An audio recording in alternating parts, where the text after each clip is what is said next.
দেখুন, রাজনৈতিক কর্মীর মুখ থেকে এই ধরনের স্লোগান আসা উচিত নয়।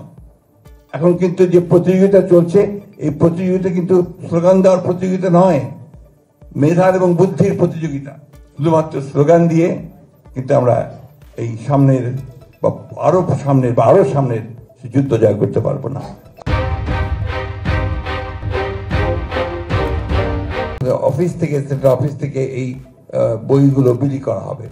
বইগুলো প্রত্যেকটা জেলায় যেতে হবে এবং প্রত্যেকটা জেলা থেকে আবার উপজেলায় যাবে, উপজেলা থেকে কিন্তু আমাদের ইউনিয়নে যাবে, ইউনিয়ন থেকে আবার ওয়ার্ডে যাবে।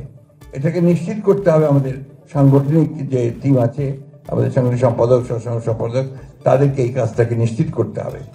এবং এটা যদি করা যায়, খুবই আমরা অল্প এক মাসের মধ্যে আমরা একেবারে তৃণমূলে পৌঁছে যেতে পারবো। গতকালই দেখেন আমাদের দলের প্রতিষ্ঠাতা শহীদ প্রেসিডেন্ট রহমান সাহেবের জন্মদিবস পালন হলো, তাই না?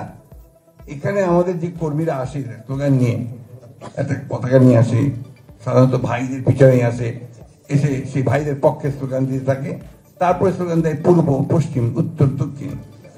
এটা রাজনীতি না, দিস ক্যানট বি পলিটিক্স। দেখুন, রাজনৈতিক কর্মীর মুখ থেকে এই ধরনের স্লোগান আসা উচিত নয়। সেখানে কত বড় ব্যাংক্রাপসি, একটা দেউলিয়াপনা হতে থাকে রাজনীতি, সেটা বোঝা যায়। আমরা এই জায়গাটাতে আমাদের একটা চরম দৈন্য আছে, এখান থেকে আমাদের বেরিয়ে আসা উচিত। ইতিপূর্বে আমরা এই সদস্য নবায়ন বা আপনার সদস্য পদ সংগ্রহ এই অনুষ্ঠানগুলো আমরা করেছি। এই ঘরে বোধহয় লাস্ট করেছি যতদূর মনে পড়ে ম্যাডামের হাত দিয়ে 2017 সালে শুরু করা হয়েছিল। এই বিষয়টা আসলে একটা চলমান প্রক্রিয়া। আমাদের আসলে কিছুদিন পর পরই সদস্য পদ নবায়ন করার উচিত বলে আমরা মনে করেছি এবং সেই জন্যই এবার আমাদের ভারপ্রাপ্ত চেয়ারম্যান মহোদয় আমাদের যে নির্দেশ দিয়েছেন যে আপনারা সদস্য পদটা নবায়ন করি, সেই নবায়নের কাজ শুরু হয়েছে। এখন কিন্তু যে প্রতিযোগিতা চলছে, এই প্রতিযোগিতা কিন্তু স্লোগান দেওয়ার প্রতিযোগিতা নয়, মেধার এবং বুদ্ধির প্রতিযোগিতা। সোশ্যাল মিডিয়াতে কে কত ভালো লিখতে পারেন, কথা বলতে পারেন, তার প্রতিযোগিতা। টক শোতে কে কত ভালো কথা বলতে পারেন, কত যুক্তি খণ্ডন করতে পারেন, তার প্রতিযোগিতা। এই বিষয়গুলো মাথার মধ্যে রাখতে হবে।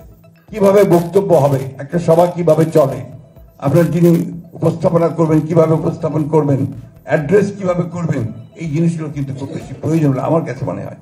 এই যে একটা প্রবণতা চালু হয়েছে, আমি টুকু সাহেবের দৃষ্টি আকর্ষণ করবো, আমাদের আজকে যিনি এখানে প্রচার সম্পাদক আছেন, যে প্রত্যেকের নাম বলতে হবে, যারা উপস্থিত আছেন তাদের নাম বলতে হবে।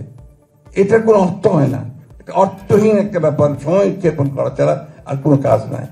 তা এই জিনিসগুলো আমার মনে হয় কিছু চিন্তা ভাবনা করে আমাদের এখান থেকে বেরিয়ে আসা দরকার এবং সত্যিকার অর্থে একটা রাজনৈতিক দল তৈরি করা দরকার। শুধুমাত্র স্লোগান দিয়ে কিন্তু আমরা এই সামনের বা আরো সামনের যুদ্ধ জয় করতে পারবো না।